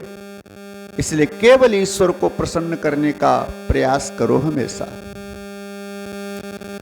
लोग कथा भी करते हैं तो कहते हैं जनता को रिझाने के लिए हम कर रहे हैं, जनता जिससे रीझ है। अरे जनता को रिझाने के लिए नहीं, भगवान को रिझाने के लिए करो। जिस भाव से, जिस ज्ञान से, जिस शब्द से, जिस तरीके से भगवान रीझ जाएं, प्रसन्न हो जाएं, उस तरीके से कथा भी करनी चाहिए। जनता अपने आप रीझ जाएगी, जनता अपने आप प्रसन्न हो जाएगी। और केवल समाज को रिझाने का प्रयास करते रहे तो समाज एक अच्छाई बताएगा तो दूसरा बुराई करेगा। जब राम जी की बुराई करने वाले तैयार हो गए, भगवान कन्हैया की बुराई करने वाले हो गए, तो हमारी तुम्हारी क्या गिनती है। सबको प्रसन्न करने के चक्कर में तुम प्रसन्न सबको कर नहीं सकते, इसलिए केवल एक को रिझाने का प्रयास करो, सारी दुनिया अपने आप रीझ जाएगी। उत्तानपाद ध्रुव जी को लेकर आए, बड़े स्वागत सम्मान के साथ ध्रुव जी का राज तिलक किया और खुद वन को चले गए। तपस्या करते हुए अपने शरीर को ब्रह्मलीन कर दिया। ध्रुव जी राज्य कर रहे हैं। सुरुचि का पुत्र उत्तम शिकार करने गया, वहां यक्षों से विवाद हो गया, यक्षों से युद्ध हुआ, तो यक्षों ने उत्तम को मार दिया। बहुत दिन तक उत्तम जब वापस नहीं आए तो सुरुचि पता लगाने गई पुत्र का कि पुत्र मेरा कहां रह गया, वापस क्यों नहीं आया। जंगल में भटकती घूम रही है पुत्र का पता लगाने के लिए। जंगल में आग लग गई, दावाग्नि लग गई, उसी में सुरुचि भी जल करके भस्म हो गई। इधर ध्रुव ने जब उत्तम को यक्षों ने मार दिया ऐसा सुना तो यक्षों पर चढ़ाई किया। कुबेर से और ध्रुव जी से, यक्षों के राजा हैं कुबेर, तो कुबेर से और ध्रुव से बड़ा भीषण संग्राम हुआ। अंत में स्वयंभू मनु आए, ध्रुव जी को समझाया, कुबेर से संधि करवाई, सेना लेकर ध्रुव जी वापस आए। 36,000 वर्षों तक अयोध्या का राज्य किया। फिर अपने पुत्र उत्कल को गद्दी का अधिकारी बनाकर माता सुनीति को साथ में लेकर गंगा जी के किनारे आए। यहां योगाभ्यास करने लगे। समय आने पर जंगल में दावाग्नि लगी, जिसमें सुनीति जल करके भस्म हुई। स्वर्ग से, बैकुंठ से विमान आया। चार पार्षद भगवान नारायण के विमान लेकर आए। ध्रुव जी को आदेश किया, भगवान ने भेजा है, विमान में बैठो, हम लेने आए हैं। और ध्रुव जी जैसे विमान में बैठने के लिए तैयार हुए, पीछे से आवाज आई, ठहरो। पीछे मुड़ करके देखा तो एक काली काली लंबी तगड़ी माताजी दौड़ती आ रही है। पास में आई। ध्रुव जी ने पूछा, आपका परिचय क्या है माताजी? उन्होंने कहा, मेरा नाम है मृत्यु देवी। ऐसे नहीं जा सकते तुम। ध्रुव जी ने कहा, तो कैसे जाएं माता? देखो ये मृत्यु लोक है, यहां की स्वामिनी हम हैं। अरे विष्णु लोक के स्वामी भगवान विष्णु, ब्रह्मलोक के स्वामी भगवान ब्रह्मा जी, शिव लोक के स्वामी शंकर जी, तो मृत्यु लोक की स्वामिनी हम हैं, मृत्यु देवी। इसलिए बिना मेरी आज्ञा के यहां से कोई जाता नहीं है। ध्रुव जी ने कहा क्या मतलब मैया, समझा नहीं। का मतलब यह है कि पहले मेरे को स्वीकार करो, बिना मरे यहां से कोई नहीं जाता, क्योंकि शरीर यहीं रहता है। यह शरीर इसी मृत्युलोक का है, इस शरीर पर मेरा अधिकार है, इसलिए मर जाओ पहले, फिर जाओ बैकुंठ जाओ, चाहे जहां जाओ, हमसे कोई मतलब नहीं है, पहले मर जाओ। इस शरीर से कोई नहीं जा सकता यहां से। पार्षदों ने कहा क्या बात है? ध्रुव जी ने कहा मरने के लिए कह रही माता जी। पार्षदों ने कहा ठीक है, कह दो माता जी, थोड़ा सिर झुका दो नीचे। ध्रुव जी ने कहा मैया थोड़ा सिर नीचे झुका दो, हम मर जाएंगे। मृत्यु देवी ने सिर झुकाया, काल पास में हाथ जोड़े खड़ा है। ध्रुव जी ने काल के सिर पर हाथ रखा, मृत्यु देवी के सिर पर पैर रखे और उछल करके विमान में बैठ गए। यहां सुखदेव जी कहते हैं कि जो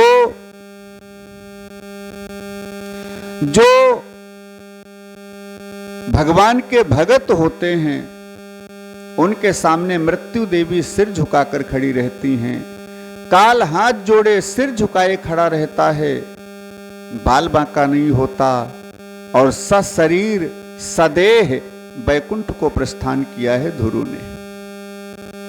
सिर लटका हुआ है ध्रुव जी का, जा तो बैकुंठ रहे हैं लेकिन उदास चेहरा है। रास्ते में पार्षद कहने लगे ध्रुव, भगवान नारायण के धाम को जा रहे हो, बैकुंठ को जा रहे हो, ये लटका हुआ सिर क्यों है? ध्रुव जी ने कहा मां, ध्रुव जी ने कहा पार्षदों, जा तो बैकुंठ रहा हूं, लेकिन जिन माता जी ने भगवान को प्राप्त करने का साधन बताया और आज इस योग्य मेरे को बनाया है, वो मेरी माता जी तो यहीं रही जा रही हैं, उनको छोड़ करके मैं अकेला बैकुंठ लेकर क्या करूंगा? पार्षदों ने कहा ध्रुव, ऐसा सोचना ठीक नहीं है, जरा सामने देखो थोड़ी दूर के ऊपर। ध्रुव जी ने देखा तो एक दिव्य सूर्य के समान प्रकाश फैलाता हुआ विमान उड़ता हुआ जा रहा है। ये क्या है? पार्षदों ने कहा इस विमान में तुम्हारी माताजी जा रही है। ध्रुव जी, जिस कुल में तुम्हारे जैसा एक भगत हो जाए तो केवल माता पिता के उद्धार की बात नहीं है, 21 पीढ़ियों का उद्धार होता है। 21 पीढ़ियां नरक में पड़ी हुई हैं तो स्वर्ग की अधिकारी हो जाती हैं, बैकुंठ की अधिकारी हो जाती हैं, जिस घर में तुम्हारे जैसा एक भगत हो जाए।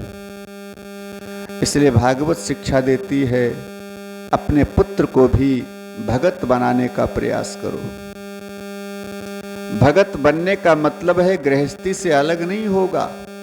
अच्छा, ध्रुव जी भी राज्य के मालिक थे, प्रजा की सेवा करते थे, पत्नी थी, बच्चे थे, तभी तो पुत्र को राज देकर आए हैं। भगत होने का मतलब परिवार से वंचित होना नहीं है, सब कुछ छोड़कर वन में जाना नहीं है, भगत का मतलब है भगवान का हो जाना।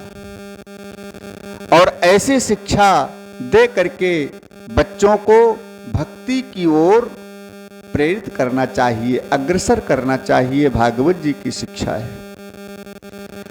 लेकिन आजकल के परिवेश में, आजकल के युग में बेटा आतंकवादी बन जाए कोई बात नहीं है, बेटा चोर बन जाए कोई बात नहीं है, कहीं बेटा भगत न बन जाए, ये ज्यादा डर रहता है।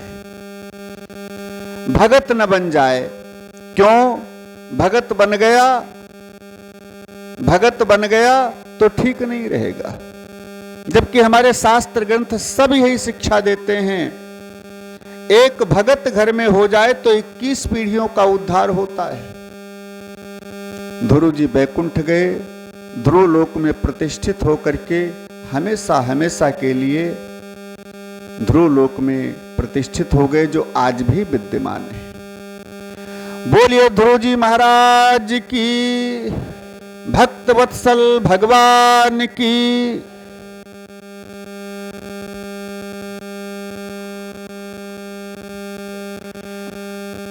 ध्रुव जी के वंश का विस्तार हुआ।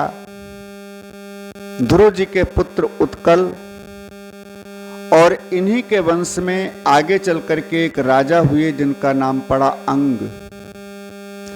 अंग राजा बड़े धर्मात्मा थे, लेकिन उन अंग राजा का पुत्र हो गया वेणु। वेणु बड़ा दुराचारी, बड़ा पापी दुरात्मा था। कभी कभी ऐसा संयोग बनता है कि पिता धर्मात्मा होता है और पुत्र दुष्ट निकलता है, या पिता दुष्ट होता है और पुत्र धर्मात्मा हो जाता है, जैसे हिरण्यकश्यप और प्रहलाद। ऐसे राजा अंग तो बड़े धर्मात्मा राजा हैं, पुत्र हो गया वेणु बड़ा दुष्ट, बड़ा पापी अधर्मी, प्रजा को बहुत परेशान करता है। राजा अंग के पास उलहना आने लगे। राजा अंग ने वेणु को बहुत समझाने का प्रयास किया, लेकिन वेणु अपनी हरकतों से बाज नहीं आया।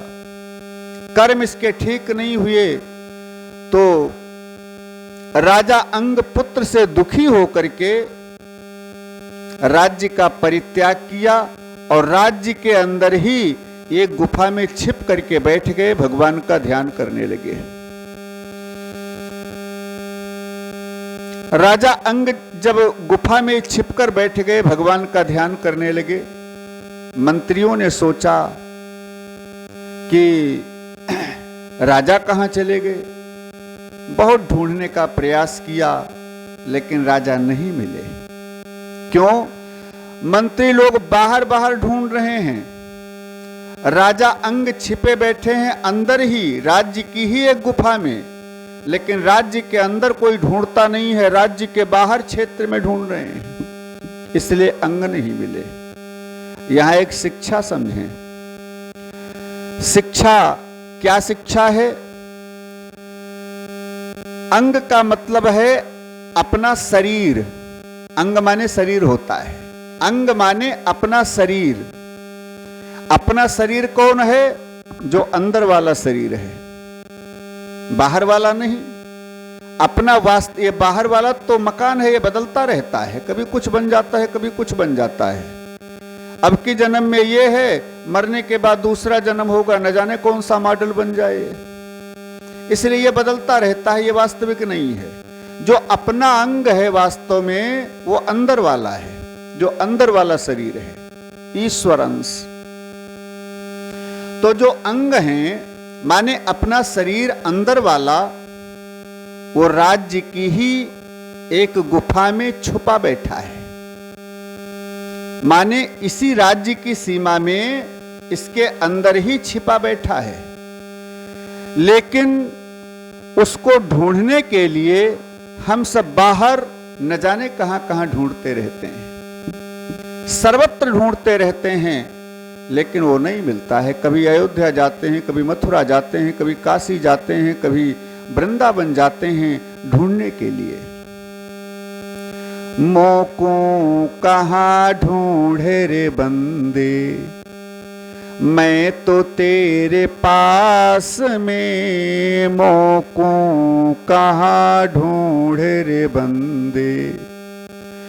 ना मथुरा में, ना अयोध्या में, ना काशी कैलाश में। ना मथुरा में, ना अयोध्या में, ना काशी कैलाश में। और ढूंढोगे तो यही मिलूंगा, ढूंढोगे तो यही मिलूंगा, पल भर की तलाश में। मोको कहाँ ढूंढे रे बंदे, मैं तो तेरे पास में, मोको कहाँ ढूंढे रे बंदे। जब बाहर ढूंढते हैं, अन्यत्र ढूंढते हैं तो नहीं मिलता है, लेकिन भागवत शिक्षा देती है अगर अंग को ढूंढना है, अपने वास्तविक शरीर को देखना है, ढूंढना है, तो अपने ही राज्य की सीमा में, अपने ही अंदर ढूंढने का प्रयास करो। अच्छा, परिणाम यह हुआ जब राजा अंग ढूंढने से नहीं मिले तो मजबूर होकर के मंत्रियों ने वेणु को ही राजा बना दिया। अब वेणु अधर्मी तो था ही, जैसे राजा बना तुरंत घोषणा कर दिया, देखो राजा के अंदर समस्त देवी देवताओं का निवास होता है, क्योंकि राजा राज्य का मालिक होता है, प्रजा का स्वामी होता है, वो सबसे बड़ा होता है, वो प्रजा का पालक होता है, इसलिए वो भगवान होता है। जिसको पूजा करना है मेरी करे, नाम लेना है मेरा नाम ले, यज्ञ करना है मेरे नाम का हवन करे, भजन करना है मेरा करे, क्योंकि मैं ही ईश्वर हूं। ऐसा वेणु का संबोधन हो गया सारी प्रजा के लिए। ऋषियों ने सुना तो ऋषि बड़ा दुखी हुए, विचार किया अयोध्या के सूर्य वंश में ऐसा अधर्मी राजा तो आज तक नहीं हुआ, ये कहां से कुल कलंकी वेणु हो गया, चलो इसको सुधारते हैं, समझाते हैं। ऋषि लोग समूह जोड़ करके वेणु के पास आए, दरबार में समझाने लगे, राजन ये ठीक नहीं है जो तुम कर रहे हो, गलत कर रहे हो, है नारायण की सत्ता कुछ और है जिसको तुम नहीं जानते हो, नारायण की सत्ता को पहचानो नहीं तो नष्ट हो जाओगे। वेणु को क्रोध आ गया, हे ऋषियों तुम्हें राजा की ताकत नहीं पता है, राजा की भूमिका और राजा की महिमा नहीं पता है। जब मैं प्रजापालक हूं, राजा में समस्त देवी देवताओं का निवास होता है, मैं स्वामी हूं इस प्रजा का, स्वामी माने मालिक, मैं मालिक हूं, और मालिक केवल एक ही होता है ईश्वर, इसलिए मैं सबका ईश्वर हूं, मेरे से बड़ा कोई नहीं है। ऋषियों को क्रोध आ गया, क्रोध में भर करके हाथ में जल लिया, मंत्र पढ़ करके वेणु के ऊपर छोड़ दिया। भागवत कहते हैं ऋषियों ने क्रोध में, भयंकर क्रोध में भर करके एक भयंकर हुंकार किया, जिस हुंकार से अग्नि की ज्वाला निकली, जिस अग्नि की ज्वाला में झुलस करके वेणु वहीं पर मर करके निर्जीव हो गया, नीचे गिर गया। कहते हैं ऋषियों के हुंकार से हमेशा बचने का प्रयास करो, ऋषियों के हुंकार में बड़ी शक्ति होती है। ऋषियों के हुंकार ने वेणु को धराशायी कर दिया। जब वेणु मर गया तो ऋषियों को बड़ी चिंता हुई, हम राजा को सुधारने आए थे और राजा ही सिधार गए, सुधारने के बदले सिधार दिया इनको, अब क्या करें, गद्दी सूनी हो गई, गद्दी का अधिकारी किसको बनाया जाए। ऋषि लोग चिंतित होकर के वेणु के शरीर का मंथन करना शुरू किया। तो सबसे पहले वेणु की जांघ को मथा, जांघ को मथने से एक काला काला पुरुष प्रकट हुआ, खड़ा हुआ और कहने लगा मेरे लिए क्या आदेश है, बोलो मेरे को काम बताओ। ऋषियों ने देखा काला काला पुरुष, तो ऋषियों ने कहा माम निशीत माम निषाद, बैठ जाओ। जब बैठने के लिए कहा माम निषाद निशीत, तो उसका नाम निषाद पड़ गया और वहीं से निषाद बिरादरी की उत्पत्ति हो गई है। निषाद बिरादरी जानते हैं सब लोग, केवट, एक केवट बिरादरी की, निषाद बिरादरी की उत्पत्ति हो गई। वहां से भीलों का राजा बना दिया, निषादों का राजा बना दिया, वहां से विदा कर दिया ऋषियों ने। फिर वेणु की दाहिनी भुजा का मंथन किया, जिससे एक बड़ा सुंदर पुरुष प्रकट हुआ, नाम पड़ा पृथु। बाईं भुजा का मंथन किया तो माता अर्ची देवी प्रकट हुई। ये पृथु परमात्मा के अवतार हैं, माता अर्ची देवी लक्ष्मी का अवतार हैं, माने लक्ष्मी नारायण पृथु और अर्ची के रूप में प्रकट हो गए। बोले लक्ष्मी नारायण भगवान की। फिर महाराज पृथु को गद्दी के ऊपर अभिषिक्त किया। ऋषियों ने पृथु का अभिषेक किया। फिर से आनंद पूर्वक पृथु का शासन काल राज्य चलने लगा।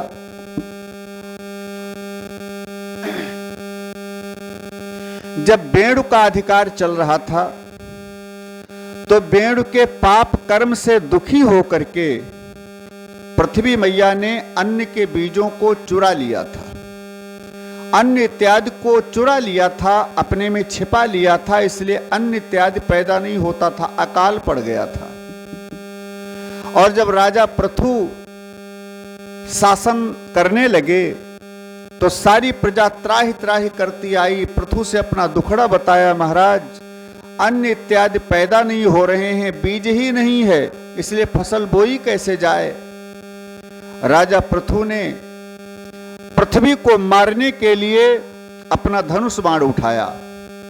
हे वसुधे त्वं वदिष्यामि, मैं तुम्हारा वध करूंगा, नहीं तो मेरी प्रजा को अन्न इत्यादि देकर के खुशहाल करो। धरती मैया गाय का रूप बना करके सामने आ गई और पृथु से कहा, महाराज आप सर्व समर्थ हैं, आप चाहें तो मेरा वध कर सकते हैं महाराज, लेकिन मैंने अन्न के बीजों को चुराया है, चोरी किया है वेणु के पाप से दुखी होकर के। महाराज मैं गाय के रूप में खड़ी हूं तुम्हारे सामने, मेरे स्तनों से दुग्ध के रूप में अन्न इत्यादि बीज का, सब प्रकार के अन्न के बीज का दोहन कर लो। राजा पृथु ने धरती स्वरूपा गाय से अन्न इत्यादि का दोहन किया और सारी प्रजा में बांट दिया। जिस बीज को प्रजा ने बोया तो बड़ी सुंदर हरी भरी फसल हुई, सारी प्रजा खुशहाल हो गई। फिर से उसी प्रकार से आनंद करने लगी सारी प्रजा। ऐसे राजा पृथु धर्म पूर्वक बड़ा सुंदर शासन कर रहे हैं। एक बार पृथु ने विचार किया कि हम अश्वमेध यज्ञ करेंगे। 100 अश्वमेध यज्ञ करने का विचार किया, 99 अश्वमेध यज्ञ कर लिया।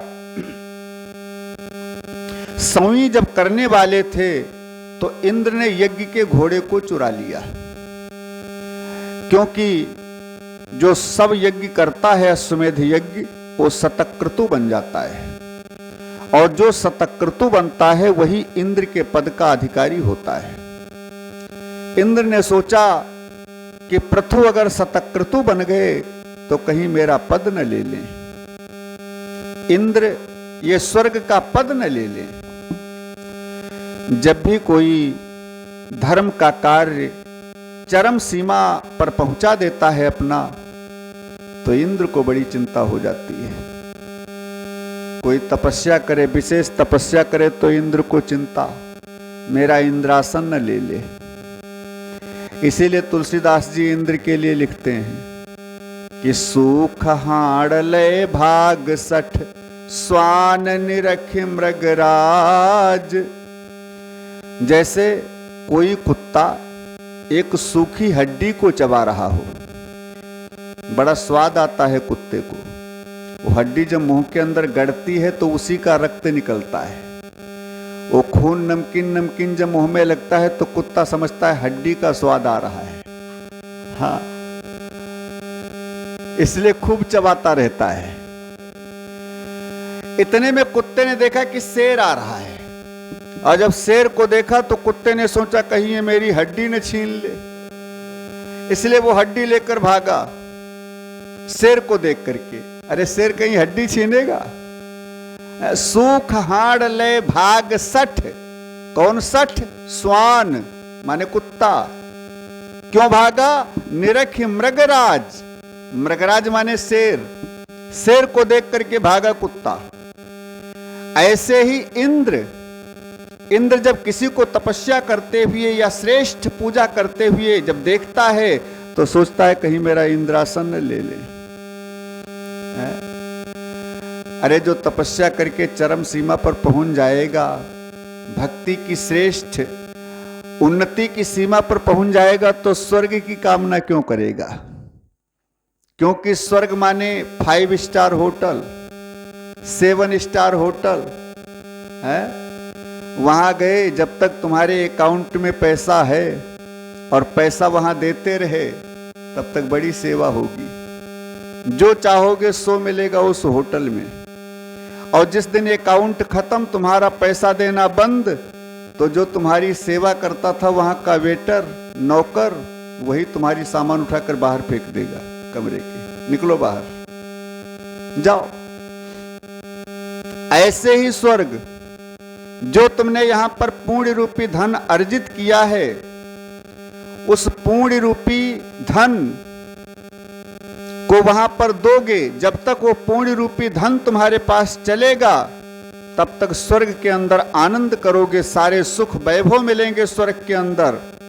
और जिस दिन पुण्य रूपी धन खत्म, उसी दिन स्वर्ग से बाहर निकाल दिए जाओगे और फिर यहीं पर पटक दिए जाओगे धरती के ऊपर। इसलिए स्वर्ग की कामना भगत नहीं करते हैं कि वहां से जाने के बाद तो फिर यहीं आना पड़ता है। भगत, ज्ञानी, बैरागी, संत तो वहां जाना चाहते हैं जहां जाने के बाद यहां ना आना पड़े, जहां जाने के बाद दोबारा मां के गर्भ में ना आना पड़े। कहां? बैकुंठ, मुक्ति धाम, परम धाम, परमात्मा के धाम। स्वर्ग की कामना थोड़े करते हैं। लेकिन इंद्र समझता है सब मेरा स्वर्ग ही लेने के लिए कर रहे हैं। ऐसे पृथु की यज्ञ को देखकर इंद्र को चिंता हुई। इंद्र ने यज्ञ का घोड़ा ही चुरा लिया। छद्म वेश धारण करके, छल का वेश बना करके इंद्र ने घोड़ा चुरा लिया। एक बार पृथु का पुत्र विजतासुवीर इंद्र के ऊपर चढ़ाई करके घोड़ा छीन करके लेकर आ गया, इंद्र को जीत करके। फिर यज्ञ करने का विचार किया, प्रारंभ किया, और जैसे यज्ञ प्रारंभ हुई, इंद्र फिर दोबारा आया और चोरी करके घोड़ा लिए चला गया। जब पृथु ने देखा बार बार इंद्र ऐसा कर रहा है, इसका मतलब इसे चिंता है अपने इंद्रासन की। जाओ, इसकी चिंता खत्म करते हैं, हम यज्ञ ही नहीं करेंगे। यज्ञ करने का विचार खत्म कर दिया, यज्ञ ही नहीं करेंगे, इंद्र की चिंता दूर हो जाए। और जब पृथु ने विचार खत्म किया तो भगवान नारायण बड़ा प्रसन्न हो गए, प्रकट हो गए। पृथु, ब्रह्मा जी, भगवान शंकर, भगवान नारायण, तीनों देवता प्रकट हो गए। पृथु, तुम्हारी भक्ति सराहनीय है। 99 अश्वमेध यज्ञ किया, और जब 100वीं अश्वमेध यज्ञ बाकी रह गई, फल प्राप्त करने की इच्छा थी, तो इंद्र का स्वार्थ सिद्ध करने के लिए तुमने अपनी तपस्या खंडित कर दी, अपना विचार बदल दिया। दूसरे का अहित न हो, दूसरे का हित करने की भावना से तुमने ऐसा उत्तम विचार छोड़ दिया। इसलिए हम तुम्हारे इस कृत्य के ऊपर बहुत प्रसन्न हैं। पृथु, वरदान मांग लो, क्या चाहिए बोलो। पृथु ने कहा, प्रभु अगर मेरे को वरदान देना चाहते हो तो यही वरदान दे दो कि हमारे 10,000 कान हो जाएं, 10,000 कान हो जाएं। अच्छा, 10,000 कान लेकर के क्या करोगे? पृथु ने कहा, महाराज आपकी कथा इतनी प्यारी लगती है मेरे को, आपकी लीला, आपके गुण इतने प्यारे लगते हैं मेरे को कि 2 कानों से सुन करके मेरी तृप्ति नहीं होती है। इसलिए सोच रहे हैं 10,000 कान हो जाएं तो ज्यादा सुनूंगा। इसलिए महाराज आपके गुण, आपकी लीला, आपकी सुमधुर कथा हम ज्यादा से ज्यादा सुने, हमेशा सुनते रहें, हमेशा सत्संग में ही डूबे रहें। इसलिए महाराज ज्यादा सुनने के लिए 10,000 कान चाहिए। भगवान इस दीनता पर, नम्रता पर, भक्ति पर इतना प्रसन्न हो गए। 10,000 कान तो दिए पृथु को, लेकिन पृथु को अपना अधिकारी बना दिया। पृथु, हम तुम्हारे ऊपर इतना प्रसन्न हैं, इतना प्रसन्न हैं कि हमेशा तुम्हारे अधीन होकर के रहेंगे। ये परमात्मा के ही अवतार हैं, अंशावतार हैं राजा पृथु। लेकिन भगवान नारायण इनकी दीनता और भक्ति पर इतना प्रसन्न हो गए, अपना अधिपति बना करके भगवान नारायण वहां से अंतर्ध्यान हो गए। राजा पृथु राज्य करते हैं। इन्हीं के वंश में आगे चल करके और भी राजा हुए, जिनकी कथा आप सब लोग कल की कथा में सुनेंगे, प्राचीन वर्ष की कथा। और इसके बाद पंचम स्कंद की कथा प्रारंभ होगी। कल दोपहर में हम प्रयास करेंगे कि पंचम स्कंद, षष्ठम स्कंद और सप्तम स्कंद तक की कथा हो जाए, क्योंकि कल रात में ही भगवान कन्हैया का जन्म करना है दसम स्कंद में।